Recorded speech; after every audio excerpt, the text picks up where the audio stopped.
ఇప్పుడు ఈ పిల్లలు 10th క్లాస్ అనేసరికి మనము బయటకు వెళ్తుంటే అది ఒక రకమైనటువంటి ఫీలింగ్స్ వస్తుంటాయి.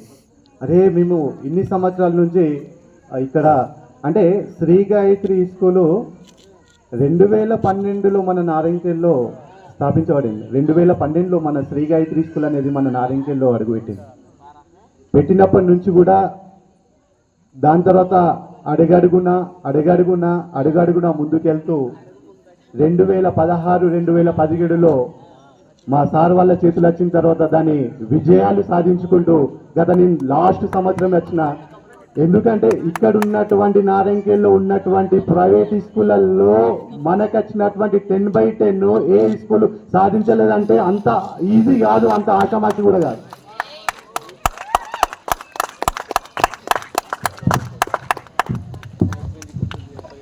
ఎందుకు ఆ మాట అంటున్నానంటే, నేను నారాయణఖేడ్లో ఉండి ప్రతి పాఠశాల గురించి నేను ఎక్కడ ఏం చేస్తున్నారు, ఎక్కడ పిల్లలు ఎలా చదువుతున్నారని వెతుకుతుంటే శ్రీ గాయత్రి స్కూల్లో 10/10 మన స్కూల్కే రావడానికి సాధ్యమైంది. ఎందుకు ఆ విషయం చెప్తున్నానంటే, అక్కడ పోస్టర్ల పైన మా విద్యార్థులు 10th క్లాస్ విద్యార్థుల ఫోటో 10/10 9.8 9.7 9.5 9.4 9.3 రావడం అంటే అంత ఆషమాషి కాదు అది. ఎందుకంటే ఆ విషయం ఎందుకు చెప్తున్నానంటే, మీకు నేను స్వయంగా ఉండి స్కూల్లో అడుగుపెట్టిన తర్వాత ఇక్కడ దగ్గరలో ఉండి సార్ వాళ్ళు పోస్టర్లు తీసుకొచ్చిన తర్వాత నేను నా దగ్గర ఒక 2-3 పెట్టుకొని నారాయణఖేడ్లో ప్రతి చుట్టుపక్కల వెళ్తూ ఉంటే అక్కడ ప్రతి విద్యార్థి కానీ అక్కడ ఉన్నటువంటి పేరెంట్స్ కానీ, సార్ మీది ఏ స్కూల్ సార్, ఎక్కడి నుంచి వచ్చారు మీరు, ఏ స్కూల్ సార్ మీద అంటే ఫలానా శ్రీ గాయత్రి స్కూల్ అని గర్వంగా కాలేసుకొని చెప్పుకున్నా. నేను 10/10 రావడం అనేది అంత ఆషమాషి కాదు. ఎన్ని రోజులు కష్టపడాలి, ఎలా విద్యను నేర్చుకోవాలి, ఎలా ఉండాలి, క్లాస్లో ఎలా ఉండాలి, ఎట్లా నేర్చుకోవాలి. నేను రౌండ్స్ కొడుతుంటే క్లాసులలో ఉపాధ్యాయులు పాఠాలు చెప్తుంటే విద్యార్థులు శ్రమంగా అక్కడ ఉండి నేర్చుకుంటుంటే, తెలుగు సార్ ఒక 7th క్లాస్లో ఒక పద్యం పాడతాడు, జయ జయ ఏం సార్ అది పాట, జయం జయం అని చెప్పేసి ఒకసారి వెళ్తుంటే అక్కడే నిల్చోవాలనిపించింది. వాస్తవంగా అక్కడ ఒక 10 నిమిషాలు అక్కడే నిల్చున్నా నేను. అరే పద్యం పాడుతుంటే పాఠం పాడినట్టున్నది, ఉయ్యాల పాడినట్టున్నది. ఇంగ్లీష్ పోయం పాడుతుంటే ఇంగ్లీషు పోయమ్స్ ఉంటాయి, పోయమ్స్ చెప్తా ఉంటే వింటుకుంటూ అక్కడే నిల్చుంటుంటాను నేను. మ్యాథ్స్ అలాగే ఫిజిక్స్ బయో సైన్స్ అన్ని రకాలు ఉన్నటువంటి సబ్జెక్టు. ఇంకోటిసారి ఇక్కడ మా స్కూల్ శ్రీ గాయత్రి స్కూల్లో గత 15-20 సంవత్సరాల్లో ఉన్నటువంటి ఎక్స్పీరియన్స్ అంటే అనుభవం ఉన్నటువంటి టీచర్లు పనిచేస్తున్నారంటే అంత ఆషమాషి కాదు.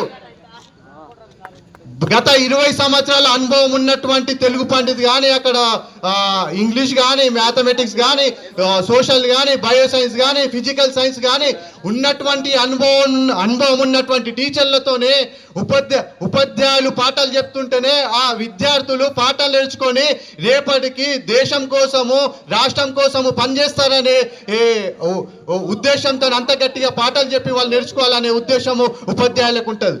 ఎక్కడో ఉండదు నాలెడ్జ్, తరగతి గదిలోనే వాళ్ళు నేర్చుకున్నటువంటి విద్య రేపటికి వాళ్ళ బిజినెస్ కానీ, రేపటి కోసం ఇంకోటి కానీ. ధీరు అంబానీ వాళ్ళు ఇద్దరు ఒక స్టూడెంట్స్ ఉంటారు, ఇద్దరు వాళ్ళు చదువుకుంటున్నప్పుడు పెట్రోల్ బంకులో పోయి పనిచేస్తూ ఉంటారు.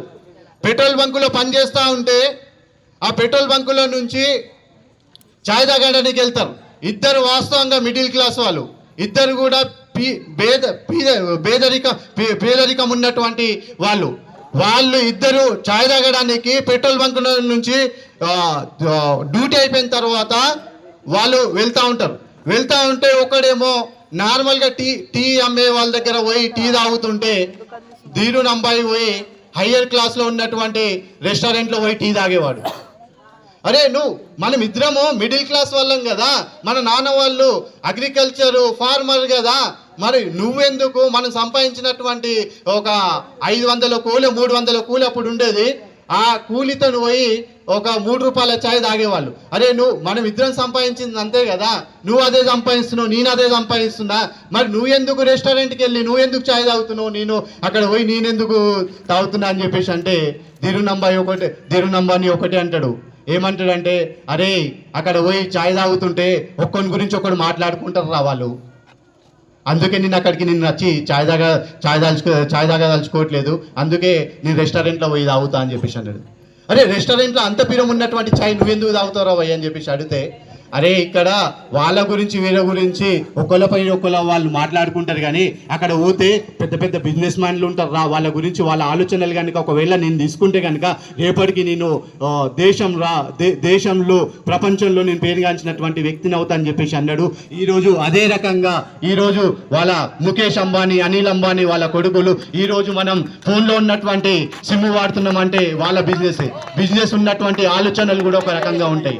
ఇక్కడ విద్యార్థులు చదువుతున్నారు, బయో సైన్స్ ఉంది, బాగా ఇంగ్లీష్ ఉంది, మ్యాథమెటిక్స్ ఉంది, తెలుగు ఉంది, హిందీ ఉంది, అన్ని సబ్జెక్టులు ఉన్నాయి. ఒకవేళ కనుక మనం ఆ సబ్జెక్ట్లో ఇప్పుడు ఇక్కడ గత 10-15 సంవత్సరాలు మీరు చిన్నగా ఉన్నప్పటి నుంచి 10th క్లాస్ వరకు ఇదే శ్రీ గాయత్రి స్కూల్లో చదివారు మీరు. మన తల్లిదండ్రులు వాస్తవంగా చెప్తున్నా, కొంతమంది ఫ్రూట్స్ అమ్మచ్చు, కొంతమంది కట్టెలు కొట్టడానికి పోవచ్చు, కొంతమంది హోటల్స్ ఉండొచ్చు, కొంతమంది బిజినెస్ మ్యాన్స్ ఉండొచ్చు, కొంతమంది రెస్టారెంట్స్ వాళ్ళు రియల్ ఎస్టేట్ కూడా చేయొచ్చు. కానీ వాస్తవంగా వాళ్ళు కష్టపడినటువంటి ఫలితాన్ని కనుక మనం తప్పకుండా అందించాలి.